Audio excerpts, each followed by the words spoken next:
Hello बच्चों, कैसे हैं? उम्मीद करते हैं कि आप सभी को अच्छे होंगे। आपका मेरे चैनल सरकारी टैलेंट में एक बार फिर से बहुत बहुत स्वागत है। आज हम लोग फिर से क्लास 10th का फिजिक्स अपवर्तन पढ़ेंगे, रिफ्रैक्शन। तो चलिए शुरू करते हैं। वीडियो शुरू करने से पहले नए आने वाले बच्चों से गुजारिश है कि लाल बटन दबा के मेरे चैनल को सब्सक्राइब कीजिए और साथ ही साथ बेल आइकन भी जरूर दबाइए। तो चलिए शुरू करते हैं।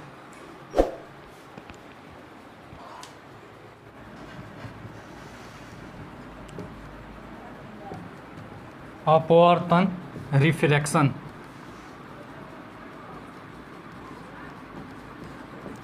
रिफ्रैक्शन के बारे में सबसे पहले पढ़ने से पहले हम जान जाते हैं सघन माध्यम और विरल माध्यम क्या है। क्या है?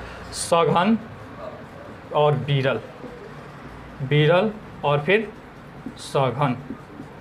इन माध्यम के कंडेंस और रेयर मीडियम। जैसे हम जानते हैं कि बहुत सारे पदार्थ होते हैं, जो पदार्थ कुछ पदार्थ बहुत भारी लगते हैं, यानी कि उनका घनत्व बहुत ज़्यादा होता है। जैसे लोहा या प्लास्टिक है, इसका घनत्व कम होता है। उसी तरह से प्रकाश का भी कुछ कंडीशन है। प्रकाश जिस माध्यम में तेज़ी से गति करती है उसे कहते हैं विरल माध्यम। क्या कहते हैं? विरल माध्यम। और सघन माध्यम कहते हैं प्रकाश जिस माध्यम में थोड़ा धीमी गति करती है उसे ही क्या कहते हैं? सघन माध्यम। ठीक है ना। विरल माध्यम जैसे हवा, निर्वात, ये सब क्या हो जाएगी? विरल माध्यम। सघन माध्यम जैसे पानी, कांच, फिर हीरा, ये सब सघन माध्यम होता है।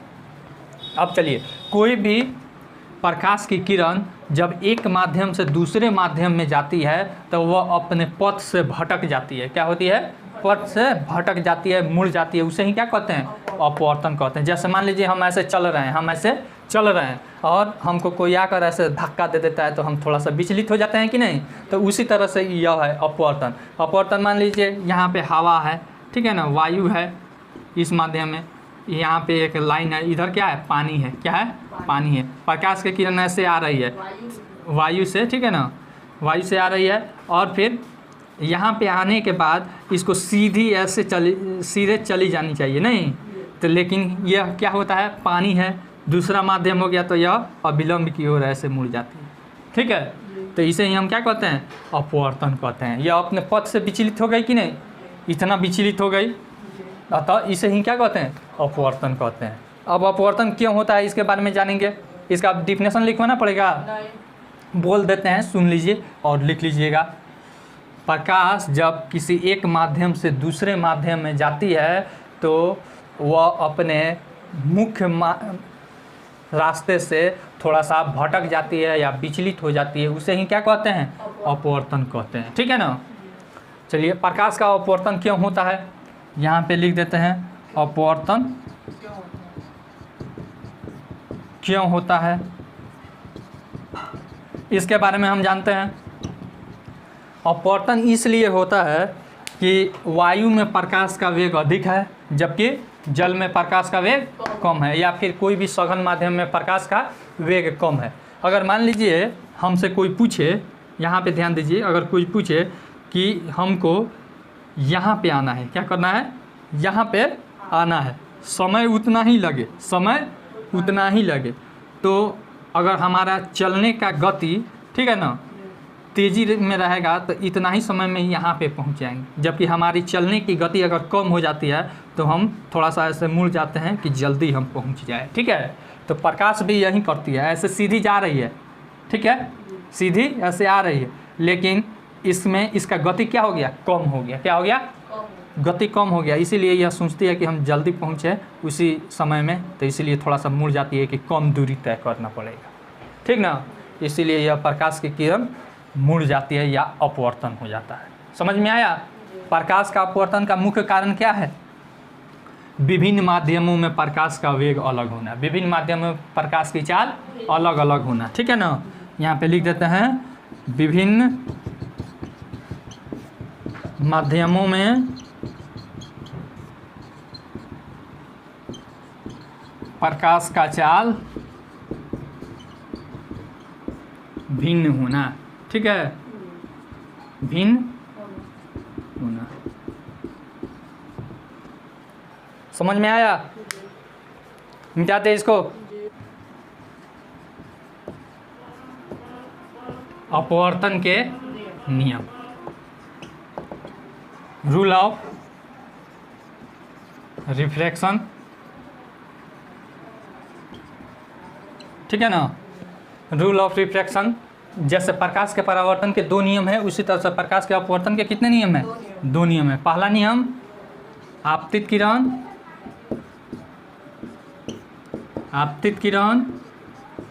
अपवर्तित किरण, अपवर्तित किरण और आपतन बिंदु पर डाला गया अभिलंब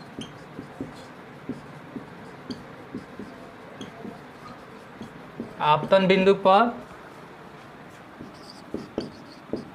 डाला गया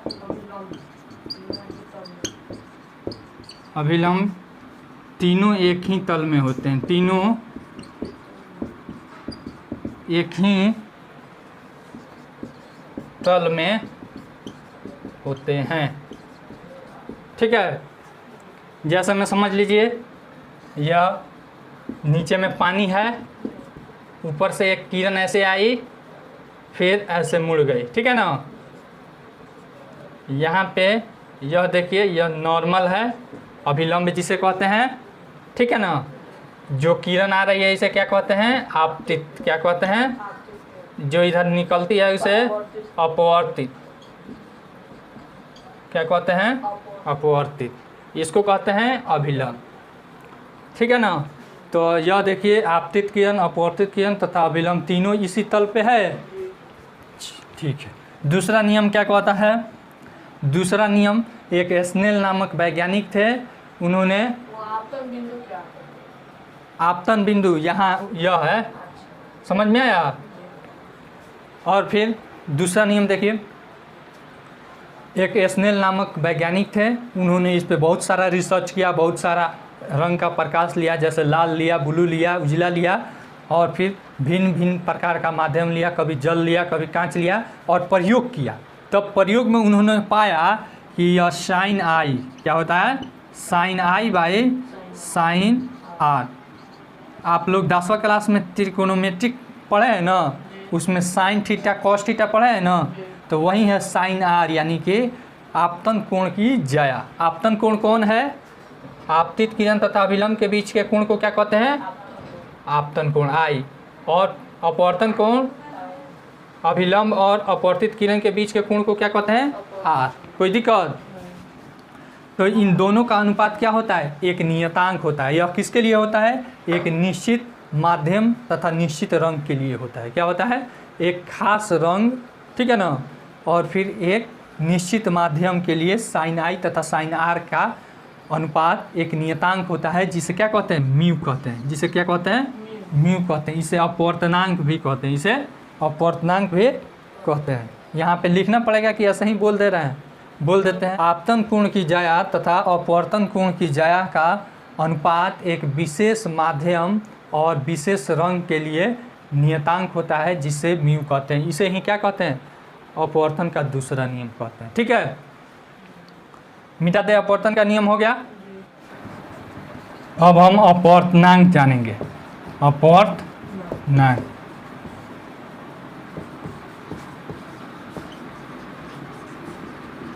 रिफ्रैक्टिव इंडेक्स। रिफ्रैक्टिव इंडेक्स क्या है? अपवर्तनांक, इसके बारे में हम जानेंगे। किसी भी निश्चित रंग के प्रकाश और फिर किसी भी निश्चित माध्यम के लिए उसके आपतन कोण का ज्या तथा अपवर्तन कोण के ज्या का अनुपात एक नियतांक होता है, वही क्या कहलाता है? अपवर्तनांक कहलाता है। क्या कहलाता है?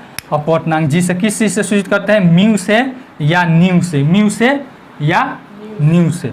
म्यू बराबर sine i by sine r, sine r, जिसे हम क्या कहते हैं? स्नेल का नियम भी कहते हैं। स्नेल का, स्नेल्स लॉ, ठीक है ना। इसे हम कहते हैं स्नेल का नियम या अपवर्तनांक भी कहते हैं। सबसे ज़्यादा अपवर्तनांक किसका होता है? हीरा का। सबसे अधिक अपवर्तनांक किसका होता है?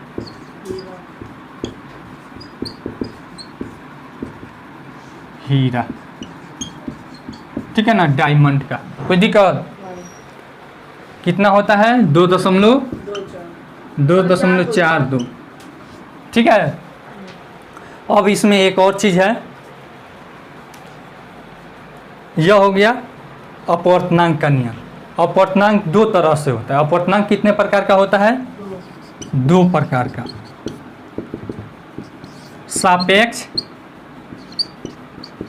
सापेक्ष और दूसरा होता है निरपेक्ष। क्या होता है? निरपेक्ष। इसके बारे में हम समझ जाते हैं। सापेक्ष अपवर्तनांक बराबर क्या होता है? माध्यम दो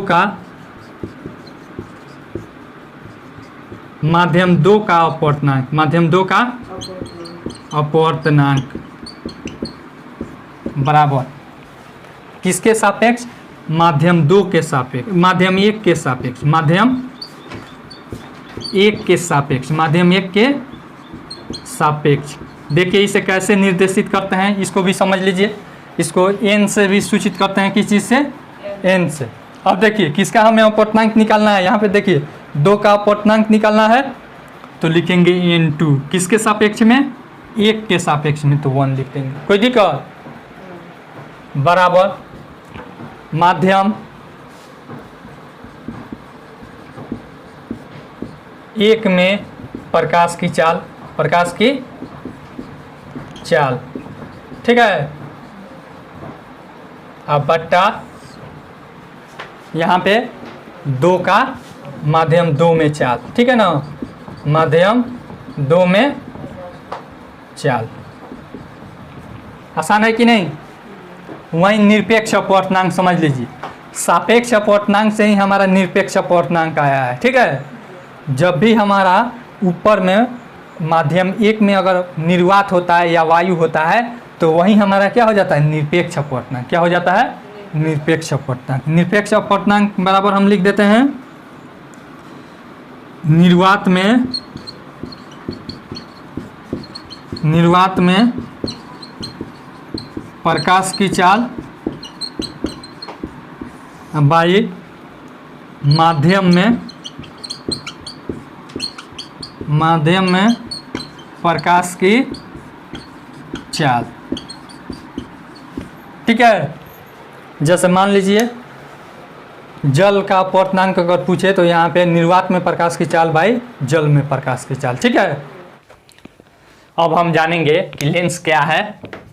व्हाट इज लेंस?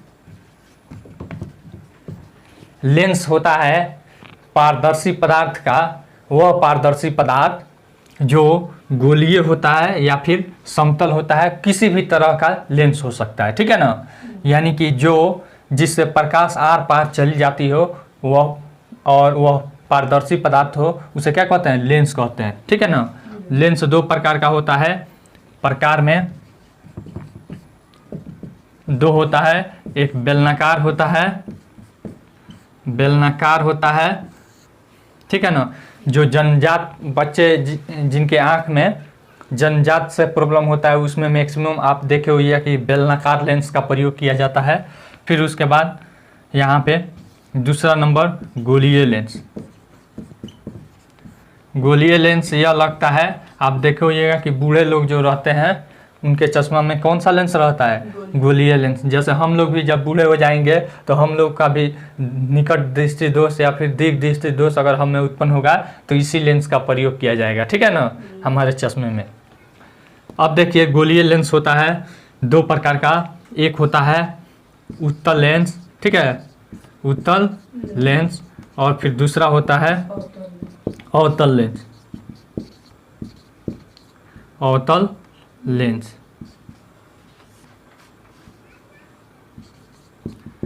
हम लोग को इसके बारे में बहुत कम पढ़ना है। अगले चैप्टर में मानव नेत्र और रंग बिरंगा संसार है, उसमें थोड़ा सा बताएंगे इसके बारे में, ठीक है ना। बेलन आप देखे हैं ऐसे रहता है ना, इसी प्रकार का वह लेंस रहता है। देखिएगा कि जैसे उस चश्मा को हम लोग देखते हैं तो लगता है कि उसका आँख ऐसे दिख रहा है, ठीक है। बाहर से हम लोग अगर उसका देखते हैं तो उसका आँख कुछ इस तरह से दिखता है, चौड़ा चौड़ा, ठीक है ना। तो यह जिनके आँख में जंप से कुछ प्रॉब्लम होता है उन्हीं में मैक्सिमम यह लगाया जाता है। अब देखिए गोलीय लेंस, उत्तल लेंस और अवतल लेंस, इस दो लेंस के बारे में हमको पढ़ना है। उत्तल जैसे इसका नाम है कॉन्वेक्स, उसी तरह से इसका काम भी है कॉन्वेक्स लेंस। जैसे उत्तल यानी कि बाहर की तरफ उभरा हुआ, जैसे देख लीजिए ऐसे रहेगा और फिर ऐसे रहेगा, ठीक है ना, यह हो जाएगा उत्तल लेंस। फिर होता है अवतल लेंस, कॉनकेव लेंस। इसमें होता है कि बीच में धंसा हुआ रहता है, क्या रहता है, बीच में धंसा हुआ रहता है, इसे क्या कहते हैं, अवतल लेंस कहते हैं। कोई दिक्कत? अब देखिए उत्तल लेंस उभरा हुआ और अवतल लेंस धंसा हुआ। अब इसका दूसरा भी नाम है, क्या है, इसका दूसरा भी नाम है, इधर से अगर प्रकाश जाती है तो यह इधर मोड़ देती है, क्या करती है, मोड़ देती है एक पॉइंट पे। जैसे हम लोग खेलते हैं, हमारे इंस्ट्रूमेंट बॉक्स में जो मैथ का इंस्ट्रूमेंट बॉक्स होता है, छोटा सा दिया रहता है, उसे हम लोग खेलते हैं, सूर्य का प्रकाश एक जगह एकत्रित करते हैं और कोशिश करते हैं कि कागज को जला दें, खेलते हैं कि नहीं, वही क्या है हमारा उत्तल लेंस है, क्या है, उत्तल लेंस है। यह अवतल लेंस तो हम लोग नहीं देखे हैं व्यवहार में, ठीक है, लेकिन ऐसे मोटा मोटी मान लीजिए यह किसी के चश्मे में ही हम देख सकते हैं, ठीक है, यह किसी खिलौना में नहीं मिलेगा आपको। तो यह बीच में धंसा हुआ और यह उभरा हुआ। अब इधर से प्रकाश की किरण आएगी तो एक जगह मोड़ देगी, ठीक है ना, तो इसे कहेंगे अभिसारी लेंस, क्या कहेंगे, अभिसारी लेंस भी इसका नाम है। और इसका क्या नाम है, अपसारी। इधर से यह प्रकाश की किरण जाएगी तो ऐसे ऐसे छितार देगी, ठीक है ना, और तो इसे कहेंगे अपसारी लेंस। आसान है कि नहीं? अब फिर यह लेंस का प्रकार हम लोग जान गए। अब लेंस में कौन कौन सा पद होता है उसके टर्म को जानेंगे। कोई दिक्कत? मिटा दे इसको। लेंस के पद, ठीक है ना,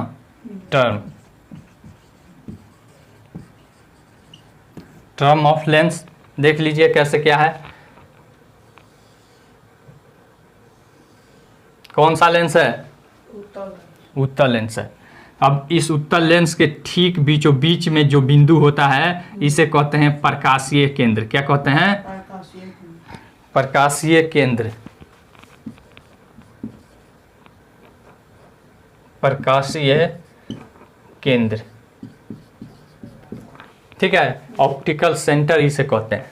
फिर उसके बाद यहाँ पे यह देखिए एक चीज, यह क्या है, यह वृत्त का एक सतह है कि नहीं, यानी कि इस वृत्तीय सतह के केंद्र को हम क्या कहेंगे, इसका एक C1 कहेंगे। क्या कहेंगे, C1। इस लेंस में कितनी सतह होती है, दो सतह होती है। क्या होती है, दो सतह, एक इधर वाला और एक उधर वाला। तो इधर वाला जो सतह का जो केंद्र होगा वह भी इस लेंस का केंद्र होगा, ठीक है। और फिर इधर से भी अगर हम ऐसे बनाते हैं और इसका भी जो केंद्र होगा उसको क्या कहेंगे, इसको भी हम C2 कहेंगे। क्या कहेंगे, C2 कहेंगे। कोई दिक्कत? फिर उसके बाद यहाँ तक तो हमने C1 C2 समझ लिया। हम पिछले क्लास में दर्पण पढ़े हैं, उसमें कितना केंद्र होता था, एक होता था, लेकिन इसमें क्या होता है, दो होता है। कितना होता है, दो होता है, एक पहले वाला C1 और दूसरे वाला C2। कोई दिक्कत? फिर उसके बाद अब हम जानेंगे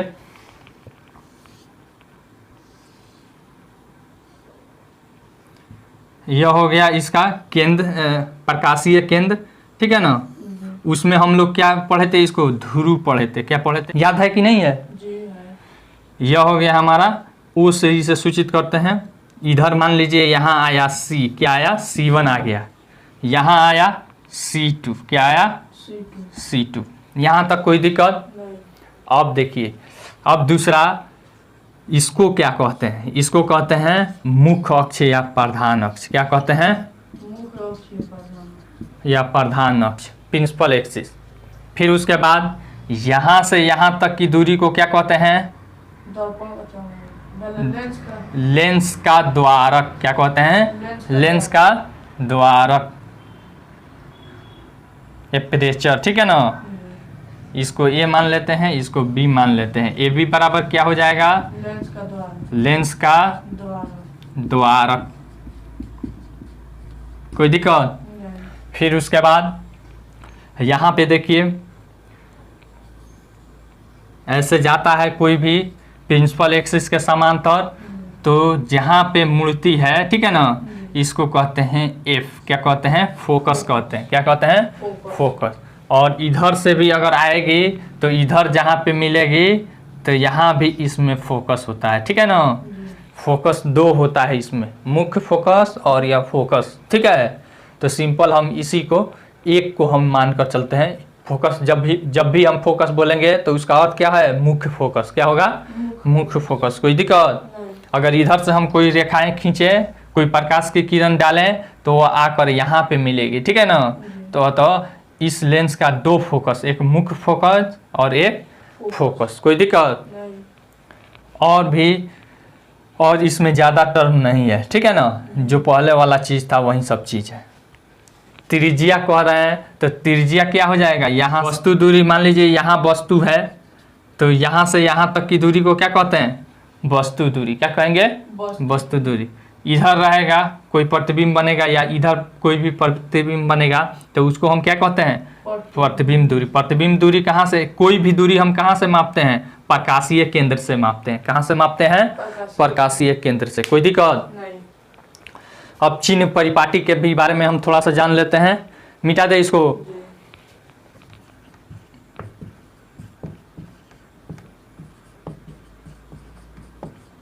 लेंस के चिन्ह परिपाटी देखिए, कोई भी आप लेंस ले सकते हैं, ठीक है। इसका इसे क्या कहते हैं? प्रकाशीय केंद्र। क्या कहते हैं? प्रकाशीय केंद्र। इसका पहला नियम, दूरी क्या करते हैं? प्रकाशीय केंद्र से मापते हैं। क्या मापते हैं? प्रकाशीय केंद्र से।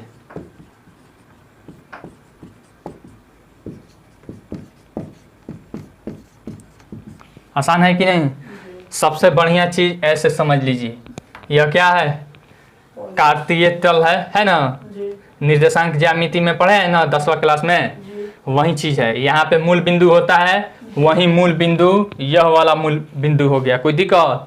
ऊपर जाते हैं तो क्या हो जाता है? प्लस में मापते हैं, नीचे आते हैं तो माइनस में, बाएं साइड में आते हैं तो माइनस में, दाहिने साइड में जाते हैं तो प्लस में। कोई दिक्कत?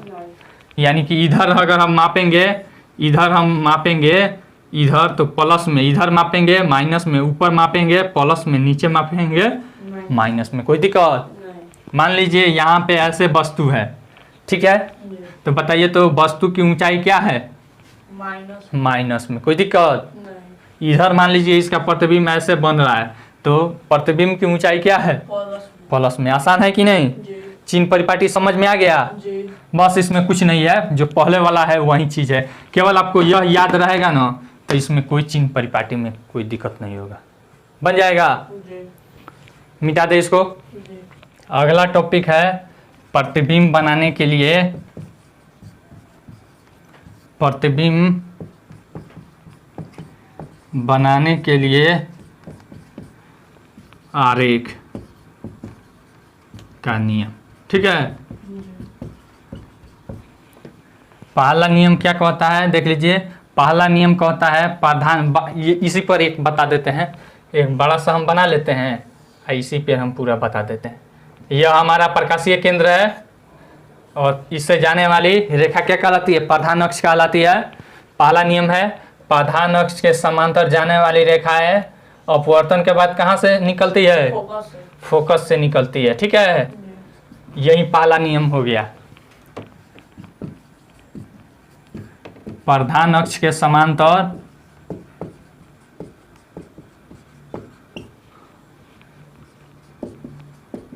जाने वाली किरण फोकस से निकलती है। किस चीज से निकलती है? फोकस से निकलती है, ठीक है। दूसरा नंबर, दूसरा देखिए, जो प्रकाशीय केंद्र से होकर गुजरती है, मान लीजिए कोई भी प्रकाशीय केंद्र से ऐसे गुजर रही है तो यह बिना मुड़े हुए बाहर चली जाती है। कोई दिक्कत? लिख देते हैं, प्रकाशीय केंद्र से केंद्र से जाने वाली किरण प्रकाशीय केंद्र से जाने वाली किरण बिना मुड़े बाहर निकलती है। ठीक है, बाहर निकलती है। आसान है कि नहीं? फिर तीसरा नियम है। तीसरा नियम, अगर कोई फोकस से अगर इधर से जाएगी, ठीक है ना, मान लीजिए यहाँ पे इसका फोकस यहाँ है, तो ऐसे अगर कोई जा रही है तो अपवर्तन के बाद क्या हो जाती है? प्रधान अक्ष के समांतर हो जाती है। कोई दिक्कत? लिख देते हैं, फोकस से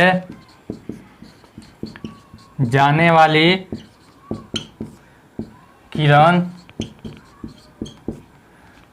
प्रधान अक्ष के समांतर निकलती है। प्रधान अक्ष के समांतर निकलती है। ठीक है ना? बस यही 3 इसमें मुख्य नियम है। अब हम प्रतिबिंब की स्थिति के बारे में जानेंगे। हम लोग को दोनों लेंस में जानना है। किस किस लेंस में? एक उत्तल लेंस और फिर अवतल लेंस में। चलिए उत्तल लेंस में हम देखते हैं। उत्तल लेंस के बारे में कितनी सिचुएशन हो सकती है देख लीजिए। यह प्रकाशीय केंद्र हो गया O, कोई दिक्कत? अब देखिए यहाँ पे यह अनंत होता है। क्या होता है? अनंत होता है। और इधर वाला जो होता है F होता है। ठीक है ना? यहाँ पे 2F या C रहता है। ठीक है ना? 2F भी लिख देते हैं। फिर यहाँ से यहाँ तक की दूरी को कहते हैं इसके बीच की अनंत और केंद्र के बीच। ठीक है? फिर उसके बाद इधर भी हो जाता है हमारा F होता है। फिर यहाँ भी C होता है या 2F, इसे आप लिख सकते हैं। और इधर यह भी अनंत के तरफ रहता है। तो देख लीजिए, इस पर जाने वाली, इस पर कोई भी वस्तु ऐसे रहेगी तो इसका यहाँ पे बनेगा। इसका आप लोग बढ़िया से चार्ट बनाकर बनाइएगा। ठीक है ना? और जो भी प्रॉब्लम होगा आप कमेंट करके पूछिएगा। देख लीजिए यहाँ पे, फिर यहाँ पे C पे रहेगा, फिर उसके बाद उसके पहले इस पे रहेगा। इस सिचुएशन स्थिति हम दिखा दे रहे हैं कि कहाँ कहाँ पे बनेगा। ठीक है ना? कहाँ कहाँ पे वस्तु रख सकते हैं। ठीक है, देख लीजिए। फिर उसके बाद एक बार इस पे रखा जा सकता है, फिर एक बार इस पे रखा जा सकता है, एक बार इस पे रखा जा सकता है और फिर एक बार इस पे रखा जा सकता है। कोई दिक्कत? तो हमको 3 आरेख खींचना है। 3 आरेख खींचना हम आपको बता दिए हैं। केवल 2 किरण के कटान से ही हम प्रतिबिंब बना देते हैं। और देख लीजिए, हम अगर F का बनाते हैं तो ऐसे आएगा। पहला, समांतर जाने वाली किरण क्या हो जाती है? F से गुजर जाती है। गुजर गई। फिर उसके बाद प्रकाशीय केंद्र से जाने वाली किरण बिना अपवर्तन के क्या हो जाती है? सीधे निकल जाती है। तीसरा नियम हम क्या लिखवाएं? F से जाने वाली किरण क्या होती है? इसके समांतर हो जाती है। यही ना लिखवाए हैं 3। तो देखिए, तो ऐसे जाएंगे F से तो यह इससे गुजरेगा? नहीं गुजरेगा। अरे ऐसे जाएंगे F से तो गुजरेगा, ये तो इधर न चला आएगा। तो हम क्या खींचेंगे? केंद्र से खींचेंगे तो क्या हो जाएगा? इसके समांतर हो जाएगा। ठीक है ना? यानी वह वस्तु महसूस होगी कि क्या अनंत से आ रही है। क्या आ रही है? अनंत से आ रही है। ठीक है? फिर उसके बाद इसका और इसका हम देखेंगे तो इधर ही कटान बनेगा। ठीक है ना? जैसे देख लीजिए, यहाँ इसका पिक्चर बनेगा इस पे, फिर यहाँ आएंगे तो इसके और इसके बीच में बनेगा, उल्टा बनेगा। ठीक है? और फिर जैसे जैसे ऐसे बढ़ेंगे पिक्चर भी हमारा उधर बढ़ते जाएगा। समझ में आ रहा है? फिर अब इसका देख लीजिए, एक और लेंस है अवतल लेंस। क्या है? अवतल लेंस। अवतल लेंस में 2 कंडीशन होता है। एक अनंत पर बनता है। ठीक है ना? और फिर अनंत और यहाँ पे क्या है? प्रकाशीय केंद्र के बीच में बनता है। तो पहला जाता है ऐसे तो क्या हो जाता है हमारा? फोकस से निकलती हुई प्रतीत होती है। फोकस से निकलती हुई, इसको डैश डैश से मिलाएंगे। ठीक है ना? फिर दूसरा क्या नियम का होता है? फोकस से जाने वाली क्या हो जाती है? प्रधान अक्ष के समांतर हो जाती है। यही ना होती है? तो देखिए यहाँ पे फोकस से जाने वाली क्या हो जाती है? प्रधान अक्ष के समांतर हो जाती है। ठीक है ना? तो यानी यह महसूस होगी कि ऐसे आ रही है। तो यानी कि कहाँ पे मिल रही है? यहाँ पे मिल रही है। ठीक है? उल्टा बन रही है। कैसा प्रतिबिंब बन रही है? उल्टा। लिखेंगे उल्टा प्रतिबिंब वस्तु से क्या बन रही है, छोटा बन रही है, वस्तु से छोटा। आज जो कटान है यह रियल में कट रहा है, यानी कि काल्पनिक बन रहा है। कैसा बन रहा है, काल्पनिक प्रतिबिंब बन रहा है। समझ में आया? यहाँ पे जो वस्तु होगा उसका प्रतिबिंब यहाँ पे फोकस पे बनेगा। समझ में आ गया? चलिए मिटा दे अब इसको, और बाकी पूरा चार्ट आप लोग बनाइएगा, ठीक है ना? और जो भी नहीं समझ में आएगा कमेंट करके पूछिएगा। अब इसके बाद हम लोग को पढ़ना है लेंस सूत्र। क्या पढ़ना है? लेंस सूत्र, लेंस फार्मूला। हम लोगों ने दर्पण सूत्र पढ़ा था, 1/v प्लस 1/u बराबर 1/f, यही ना पढ़े थे? यह है दर्पण सूत्र। क्या है? दर्पण सूत्र। लेकिन जस्ट इसके उल्टा होता है। क्या होता है लेंस सूत्र में? 1/v माइनस 1/u बराबर 1/f, यह होता है, ठीक है ना? ध्यान से देखिएगा, दर्पण में प्लस और इसमें माइनस, और जो वस्तु दूरी और यह है प्रतिबिंब दूरी, ध्यान से समझ लीजिए। और u क्या है? वस्तु दूरी। f क्या है? फोकस दूरी, ठीक है? तो यह जो हमारा कार्तीय तल में जो चिन्ह रहता है वह चिन्ह के साथ रहता है, ठीक है? चलिए इसको मिटा दे, इसको याद रखिएगा। उसके बाद है आवर्धन। क्या है? मैग्निफिकेशन। आवर्धन, आवर्धन क्या होता है? क्या होता है? मैग्निफिकेशन। मैग्निफिकेशन हमारा होता है, दर्पण में भी हम लोग मैग्निफिकेशन पढ़े थे। तो आवर्धन का मतलब ही होता है, परिभाषा ही होता है प्रतिबिंब की ऊंचाई या दूरी और बटा वस्तु की ऊंचाई या दूरी, ठीक है ना? उसमें हम बताए थे h डैश बाई h बताए थे, यानी कि प्रतिबिंब की ऊंचाई बाई वस्तु की ऊंचाई। कोई दिक्कत? तो इसमें उसमें बताए माइनस v बाई यू, उसमें बताए थे। दर्पण में क्या होता था? Minus v by you. यहाँ पे लिख देते हैं प्रतिबिंब की ऊंचाई, ठीक है ना? अब बाई वस्तु की ऊंचाई बराबर h डैश बाई h बराबर v बाई यू। यह किसके लिए है? लेंस के लिए, ठीक है ना? यह आवर्धन किसके लिए है? लेंस के लिए। दर्पण के लिए जब भी होगा तो माइनस v बाई यू होगा, ठीक है? चलिए अब उसके बाद हम लोग को पढ़ना है क्षमता, ठीक है ना? लेंस में क्षमता होता है। कुछ लेंस होते हैं जो कि बड़ा करके दिखाते हैं, कुछ लेंस छोटे होते हैं, ठीक है ना? तो क्षमता क्या होता है इसके बारे में पहले जान जाते हैं। क्षमता, पावर। पावर में होता है कुछ ऐसे लेंस होते हैं जो मान लीजिए ऐसे किरण जा रही है तो उसको ज़्यादा मोड़ेंगे, कुछ ऐसे लेंस होते हैं उसको कम मोड़ेंगे, ठीक है ना? तो जिसका लेंस का पावर क्षमता जितना ही ज़्यादा होगा वह ज़्यादा मोड़ेगा, ठीक है? और जिसका कम पावर होगा वह कम मोड़ेगा। तो यानी कि क्षमता होता है किसी भी लेंस के फोकस दूरी के व्युत्क्रम को क्या कहते हैं? क्षमता कहते हैं, ठीक है ना? यानी कि क्षमता बराबर हो जाता है 1/f। क्या हो जाता है? 1/f, ठीक है ना? यानी कि फोकस दूरी के व्युत्क्रम को क्या कहते हैं? क्षमता कहते हैं। या फिर अगर लैंग्वेज में अगर आप लिखना चाहते हैं तो उसमें लिख सकते हैं कि किसी लेंस द्वारा किसी प्रकाश की किरण को मोड़ने की क्षमता को क्या कहते हैं? पावर कहते हैं उस लेंस का, ठीक है ना? SI मात्रक क्या होता है? डायोप्टर होता है। SI मात्रक डायोप्टर, डायोप्टर नहीं। अब देखिए क्षमता का संयोजन होता है। क्या होता है? मतलब बहुत सारे लेंस अगर मिल जाए तो उसका क्षमता क्या हो। अगर एक लेंस होगा तो उसके लिए तो हम यह निकाल सकते हैं, ठीक है ना? तो हमारा अगर एक से ज़्यादा लेंस रहेगा तो उसका क्षमता क्या होगा? यानी कि क्षमता का संयोजन। क्या कहेंगे? क्षमता का संयोजन। एक से अधिक लेंस जोड़ने पर क्षमता बराबर क्या हो जाएगा? P बराबर P1 plus P2 plus P3, ठीक है ना? ऐसे अनंत तक हम लिख सकते हैं। कोई दिक्कत? यानी कि सभी लेंसों का अलग अलग क्षमताओं का योग क्या होता है? उसके सभी निकायों का क्षमता होता है। आसान है कि नहीं? एक डायोप्टर पूछ रहा है। एक डायोप्टर 1 डाइएप्टर बराबर हो जाता है 1D बराबर हो जाता है अगर वैसा लेंस जिसका फोकस दूरी 1 मीटर होता है। क्या होता है? जिस लेंस का फोकस दूरी 1 मीटर हो। किसका हो? जिस लेंस का फोकस दूरी 1 मीटर हो। ठीक है ना? फोकस दूरी 1 मीटर हो। क्या हो? 1 मीटर हो। उसे क्या कहते हैं? उसे 1 डाइएप्टर कहते हैं। उसका पावर कितना हो जाएगा? 1 डाइएप्टर। ठीक है। जैसे इसी से आप समझ लीजिए यहाँ पे क्या रखें कि 1 आ जाए, तो 1 रखेंगे, मान लीजिए 2 3 रखेंगे तो 1 आएगा। इसीलिए फोकस दूरी क्या हो? 1 मीटर होगा। उसे उसका क्या हो जाएगा? क्षमता 1 डाइएप्टर हो जाएगा। समझ में आया?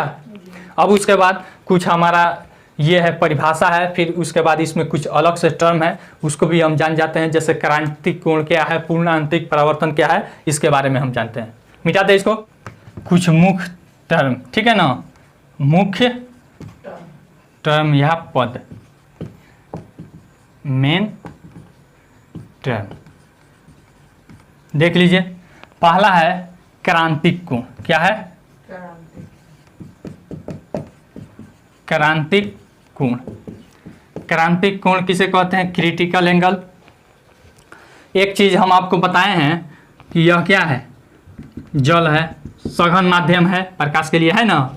यह है वायु है, यह है विरल माध्यम है, यह है सघन माध्यम। ठीक है ना?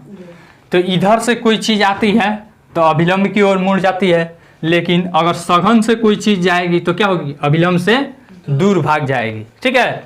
तो देख लीजिए, मान लीजिए यहाँ से हम इतना डिग्री का कोण बनाते हैं, यहाँ पे अभिलंब हो गया, तो इसको ऐसे जाना चाहिए, तो ऐसे ना जाकर क्या हो जाती है? ऐसे चली जाती है। ठीक है? ये अभिलंब से क्या हो जाती है? दूर भाग जाती है। क्या होती है? अभिलंब से दूर भाग गए।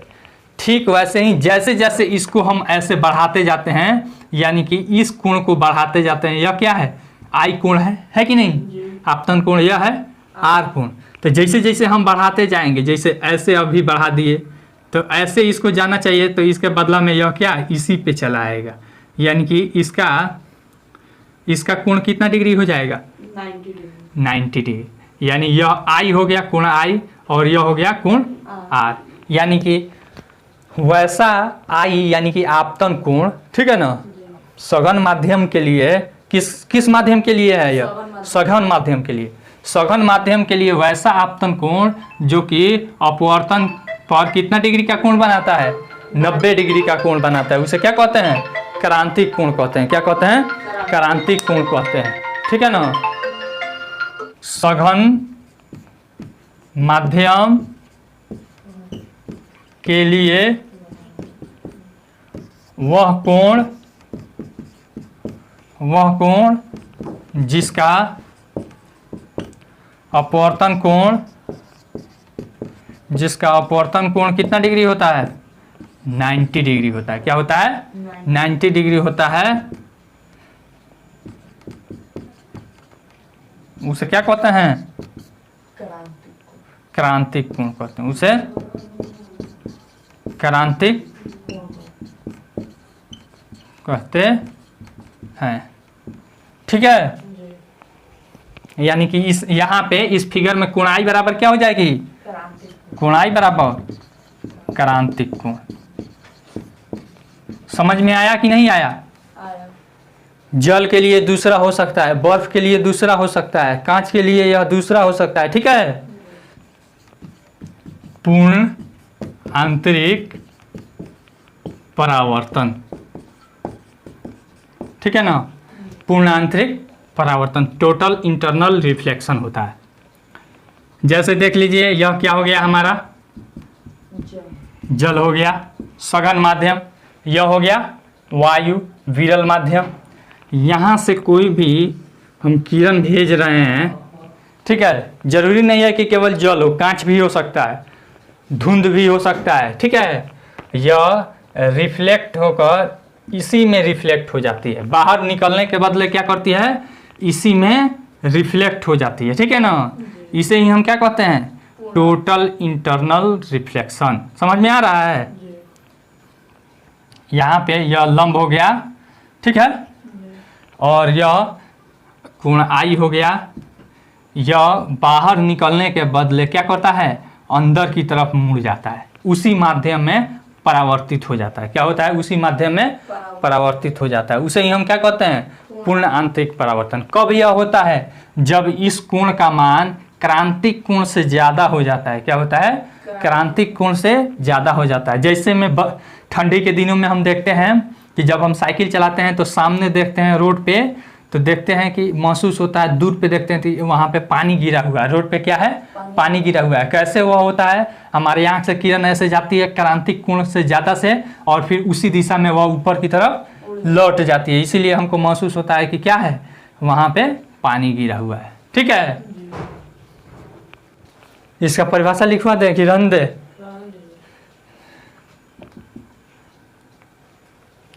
यह कब होता है, इसके लिए कंडीशन होना चाहिए कि क्रांतिक कोण से ज़्यादा हो, ठीक है ना। यह आपतन कोण क्रांतिक कोण से ज़्यादा हो, तभी वह उसी माध्यम में फिर से लौट आएगी। दूसरा कंडीशन है सघन माध्यम से विरल माध्यम में जाना चाहिए। किस में जाना चाहिए, सघन माध्यम से विरल माध्यम में जाना चाहिए। बस इसका दो ही कंडीशन है, ठीक है।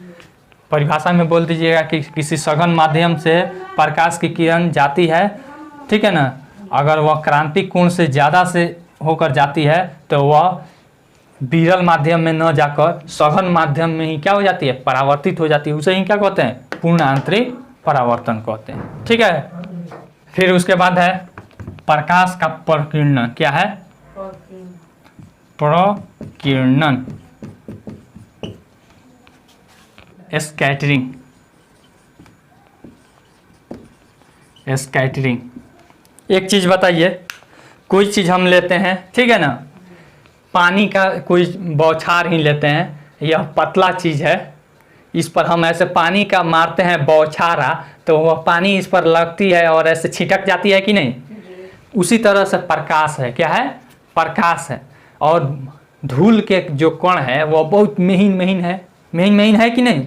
तो जब धूल के कण पर प्रकाश की किरण ऐसे टकराती है तो प्रकाश, जैसे कोई भी प्रकाश के माध्यम में, मान लीजिए बड़ा चीज़ हम लाते हैं, ठीक है ना, कोई भी चीज़ हम इसी को लाते हैं, यहाँ पे देखिए, यहाँ पे हम लाए तो क्या हो गया, ऊपर से हमारा यह अंधेरा बन गया कि नहीं, छाया बन गया। लेकिन यही अगर चीज़ बहुत ही पतला होता, क्या होता, बहुत ही पतला होता, बहुत ही छोटा होता, तो इस पर प्रकाश की किरण आती तो वह प्रकाश के मार्ग को अवरुद्ध नहीं करता, क्या करता, बल्कि इस पर प्रकाश आती है और छिटक जाती, इस पर टकराती और चारों तरफ ऐसे फैल जाती, ठीक है ना। उसी को क्या कहते हैं, प्रकीर्णन कहते हैं, स्कैटरिंग कहते हैं। समझ में आया। यानी कि प्रकाश के माध्यम में बहुत ही महीन कण रखने पर या आने पर प्रकाश उससे टकरा कर चारों तरफ फैल जाती है, छितर जाती है, उसे ही क्या कहते हैं, प्रकाश का प्रकीर्णन कहते हैं। समझ में आया। जैसे में आप देखे होइएगा कि प्रकाश जाती है तो बैगनी जो किरणें हैं, बैजानी आह न पीला पढ़े हैं ना 8वां क्लास में, तो बैगनी किरण ज़्यादा छिटकती है, क्या होती है, ज़्यादा छिटकती है, जबकि लाल किरण जो है, लाल रंग की किरण कम छिटकती है। इसीलिए लाल रंग का उपयोग खतरा के निशान के लिए किया जाता है कि उसका जो रंग है वह ज़्यादा नहीं छिटकती है और गंतव्य स्थान पर या ज़्यादा दूर तक पहुँच जाती है। समझ में आया। प्रकीर्णन का परिभाषा लिख दें।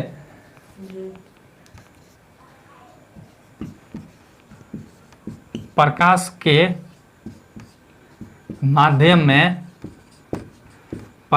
माध्यम में बहुत ही छोटा कण रखने पर उससे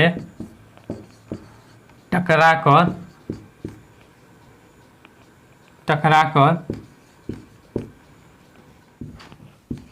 सभी दिशाओं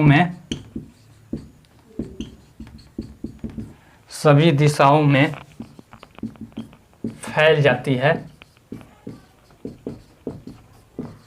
ठीक है। उसे ही क्या कहते हैं, प्रकाश का प्रकीर्णन कहते हैं, उसे ही प्रकीर्णन कहते हैं, ठीक है।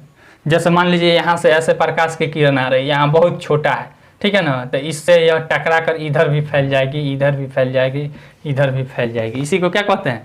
प्रकाश का प्रकीर्णन कहते हैं। समझ में आया?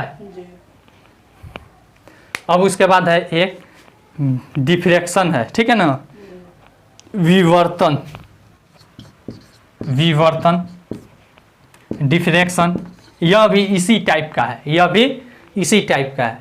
इसमें क्या है कि कोई कण, पदार्थ का कोई भी मतलब छोटा कण इसमें रह रहा है, जैसे धूल कण हो गया, लेकिन इसमें डिफ्रैक्शन में देख लीजिए, डिफ्रैक्शन में नुकीली वस्तु यानी पतली वस्तु रखा जाता है।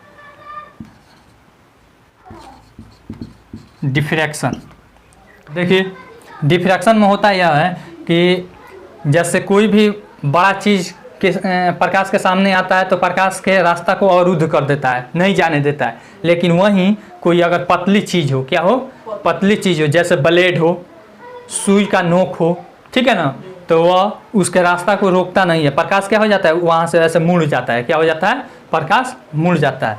यहाँ पे लिख देते हैं, प्रकाश के रास्ते में,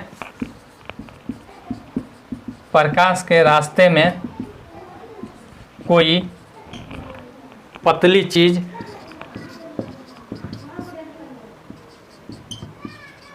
कोई पतली चीज रखने पर वह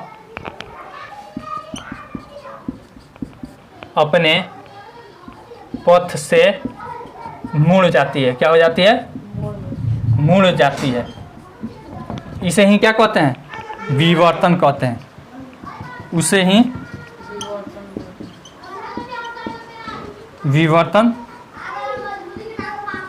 कहते हैं, ठीक है ना। जैसे मान लीजिए यहाँ पतला चीज़ है, ब्लेड है, या प्रकाश की किरण ऐसे आ रही है तो यह सीधे इसको रोक नहीं सकती है, या ऐसे थोड़ा सा मुड़ जाएगी, ठीक है ना।